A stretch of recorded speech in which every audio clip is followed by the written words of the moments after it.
We welcome in Canadian Olympic champion Erica Wiebe, who won gold for Canada in women's wrestling at Rio 2016. What a wild 16 hours this has been, Erica. How are you processing all of this as it comes to you? Yeah, I mean, I thought I had experienced it all in sports, canceled flights, broken down buses, fist fights between teammates, but nothing has prepared me for managing all of the uncertainty of a global pandemic and trying to prepare for the Olympic Games. What? Fist fights among teammates? Let's hear that story. I mean, there's a lot of stress that happens at the Olympic Games, and that's Sure. a story for another time. There you go.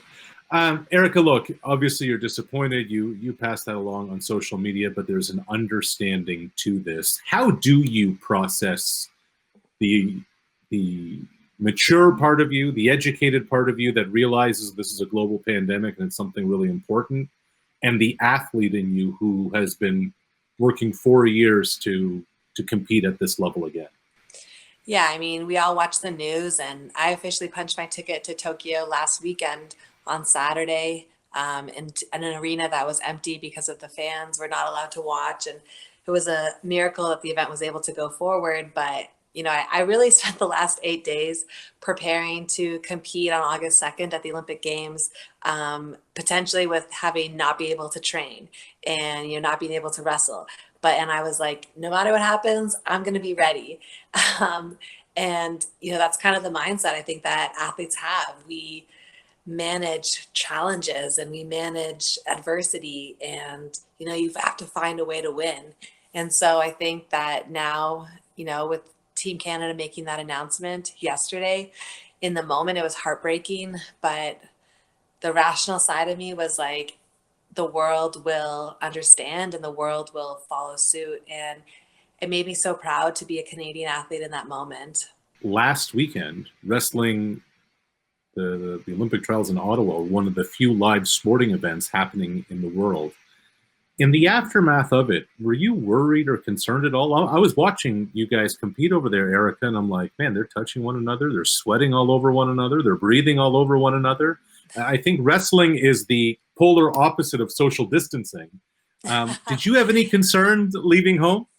Yeah, you got that right. It's a tough sport. It's very physically intimate. And, I felt like the organizers, Wrestling Canada and the United World Wrestling Federation, did everything that they could to make sure that the environment was safe, that the athletes were protected. And, we had to just continue and manage everything. And, I came home and I've been trying to keep myself isolated and trying to practice the best practices that we all should be doing. And, I'm just trying to do everything that I can um, to be safe. They talk about the quadrennial and how the 4 years is a lead up to, as you mentioned, August 2nd. You're ready to rock in Tokyo then. If this is going to be postponed a year for a wrestler, for an Olympian like you, how much does that change how you may turn a 4 year preparation into a 12-month window? Yeah, I mean, I hear you. I've lived my life in 4 year cycles, and I was excited to compete in 2020, but I was also excited about what year one of the next quad would look like. And so now we're having to extend our training plans. We're having to change all of our life plans. I haven't been able to sit down with my team yet. We've had some communications around planning just in terms of staying fit in the state that we're in now. But it'll be a conversation. And like I said, we have the best sports sciences. I have the best coaches that are making sure that I'm prepared and ready to go. And what I say to a lot of the young athletes out there that are preparing for their first Olympic Games, I think it's exciting to think about how much better they're going to be in 1 year's time. And I think personally, I'm scratching the surface of what I'm capable of in the sport. And every single day I learn new things and I'm getting fitter and faster. And so I think it's a little bit dangerous what I'll look like in 2021. Yeah, I was going to ask you about that because you got a taste of the Olympic experience in London when you went and helped out with Team Canada as a training partner. And you obviously won gold in Rio. And I'm just wondering, for that 20-something-year-old kid who this is their entire life and they've been building towards their first shot at the Olympics. I'm wondering what that message would be from the wise vet there in Calgary. Um, you have to live in the moment. You have to control what you can control. And, now if they've officially committed to postponing the games for 1 year, now we have a framework that we can work around, that we can work towards. And like I said before, that's another 12 months to hone your craft, to develop better technical skills, to get fitter and faster. And, I know that Canadian athletes are some of the best prepared athletes in the world. We have, world leading sports scientists that are monitoring us, that are challenging us, and a year seems like a really long time, but I've been doing this for a long time, and it'll go by really quickly.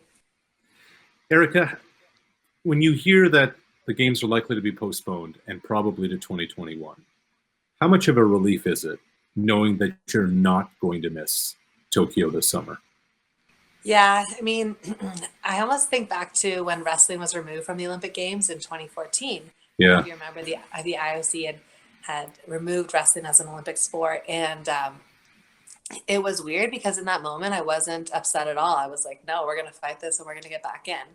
And when the COC made the announcement in a singular moment, I was like, what if? But I knew that we were going to stand on the right side of history, and I knew that it was going to be postponed, and everything was going to work out exactly as it should.